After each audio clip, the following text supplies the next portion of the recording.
పొలికాక పెట్టాడు. పాపం పొరలాడాడు. కానీ జనం నుంచి అయితే ఏ మాత్రం రెస్పాన్స్ లేని సంగతి మీరు స్పష్టంగా మీడియా మిత్రులందరూ కూడా గమనించిన పరిస్థితి. హెలికాప్టర్లు ఎక్కడో పామర్లో దిగాడు.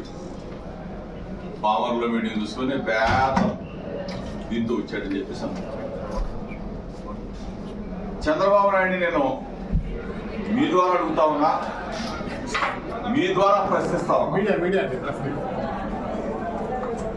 విలువలు లేనివాడు, విశ్వసనీయత లేనివాడు ఎప్పుడు ఎవరితో పొత్తు పెట్టుకుంటాడో, ఎప్పుడు ఎవరితో పొరలాడతాడో, ఎప్పుడు ఎవరితో తెగదెంపులు చేసుకుంటాడో, మరలా వాళ్ళ దగ్గరికి వెళ్ళి కాళ్ళ బేరానికి వచ్చి కాళ్ళు పట్టుకుంటాడో, అసలు రాజకీయ విలువలు లేనివాడు, విశ్వసత లేనివాడు,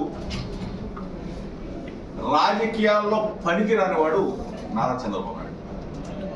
నారా చంద్రబాబు నాయుడు ముఖ్యమంత్రి పదవి కోసం పోరాటం చేయట్లా, ముఖ్యమంత్రి పదవి కోసం పోటీ పట్ల. నారా చంద్రబాబు నాయుడు పోటీ పడేదల్లా కుప్పంలో ఎమ్మెల్యేగా గెలవటం కోసం మాత్రమే ఆరాట పడుతున్నాడు తప్ప, ఎప్పుడో తెలుసు చంద్రబాబు నాయుడికి నేను ముఖ్యమంత్రి కాలేను కాబట్టి చంద్రబాబు నాయుడు పవన్ కళ్యాణ్ ఇద్దరు కలిసినా గెలవలేరు కాబట్టి ఢిల్లీ పోయి బీజేపీ పంచన చేరిన పరిస్థితిని మనం ఒకసారి గమనించుకుంటాం. ఈరోజు చంద్రబాబు నాయుడు వచ్చాడు, ఏదో పిచ్చి కూతలు కూసాడు. దమ్ముంటే, ధైర్యం ఉంటే నాతో చర్చకు రా.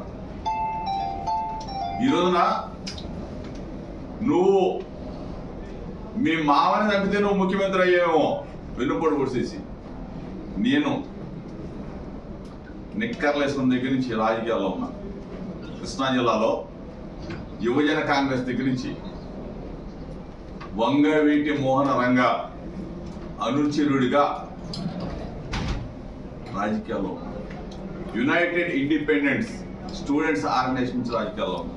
నేను నా స్వయం శక్తితో రాజశేఖర రెడ్డి గారి మనసు గెలుచుకున్నా, జగన్ అన్న పక్కన చూస్తున్నాం. అంతేగాని నీలాగా దొడ్డిదారిన ముఖ్యమంత్రి పదవి చేయాల, మంత్రిగా ఎదిగానంటే నా స్వస్తి. ఈరోజు నా మీద పిచ్చి పిచ్చి పేలాపన వేరావు. నేను ఒకటి అడుగుతున్నా, నారా చంద్రబాబు నాయుడు, నీకు అసలు విలువలుంటే ఇక్కడ స్థానిక శాసనసభ్యుడు పార్థసారథి మీ పార్టీలో చేరతాడు, పార్థసారథి పెనమలూరు నుంచి పోటీ చేస్తాడని చెప్పేసి పార్థసారథి గురు పాపం ఆశ పెట్టుకుని వచ్చాడే. పార్థసారథిని పొడి చేసావుగా, ఒక బలహీన వర్గాల వ్యక్తిని పొడి చేసావా లేదా? నూజుడి పంపించి బలిపోసం చేసావు, అడ్డంగా నరికి పారేసావు కదా. 2 సార్లు తెలుగుదేశం పార్టీలో కొనకళ్ళ నారాయణ గారు 2 సార్లు పిలిచాడు. ఇప్పుడు ఎందుకు ఇవ్వలేదని అడుగుతా ఉన్నా. సీట్లు అమ్ముకునే నువ్వు నా గురించి మాట్లాడతావా? సూట్ కేసుల కోసం సీట్లు అమ్ముకునే పనికి మాలిన రాజకీయాలు చేసే నారా చంద్రబాబు నాయుడు నా గురించి మాట్లాడతావా? కొనకళ్ళ నారాయణ గారు ఏమి పొరపాటు చేశారని చెప్పేసి నువ్వు ఒక బలహీన వర్గాలకు సంబంధించిన వ్యక్తికి నువ్వు పార్లమెంట్ సభ్యుడికి ఎందుకు ఇవ్వాలి? పార్థసారథిని ఎందుకు పొడి చేసావు? రుజువుడు తీసుకెళ్ళి కూని అయిపోయాడు కదా.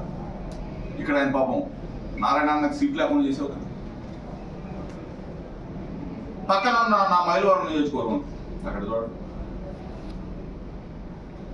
మేము చెప్పామా నీ చరిత్ర మేము చెప్పామా? దేవినారాయణ ఏం చెప్పాడు? 100 కోట్లకి నా సీట్ ఏం వేసుకున్నాడు చంద్రబాబు నాయుడు అని చెప్పాడు. దేని మాకు సమానం చెప్పు. కుమార్ పొడిసేస్తాడు పాపం, వాడు ఎడుతున్నాడు. ఈ బోడే ప్రసాద్ వీడు పనికిరాడు, వీడు చేతకాని వాడు, వీడు కాల్మని సెక్స్ రాకెట్ లో ఉన్నాడు, దేనికైనా పనికిరాడు, అసలు సర్వేలో లేనేలేడు అని చెప్పేసి వీడిని పక్కన పెట్టే పాపం 2 నెలల పాటు వీడిని ఏడిపించేవి. కళ్ళేమని నీళ్ళు పెట్టుకున్నాడే, ఇతను కాదు పాప మా కుటుంబ సభ్యులందరూ ఏడ్చారే.